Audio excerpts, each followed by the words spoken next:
Why do over 80% of Dell laptop users stress out when they see "no boot device found"? It looks serious, but fixing it is easier than you think. Let me walk you through it. First, restart your Dell and quickly tap F2 or F12 when you see the Dell logo. This opens up the BIOS menu. Find the boot sequence or boot order section. Make sure your hard drive is listed first.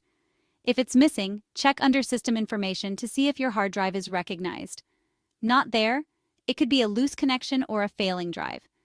If you're comfortable, gently reseat the drive or ask for help. Next, run Dell's built-in diagnostics by pressing F12 at startup and choosing Diagnostics.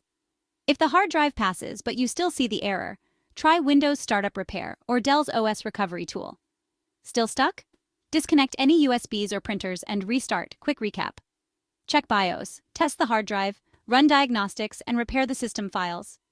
Take it one step at a time. You've got this. Subscribe for more easy tech fixes.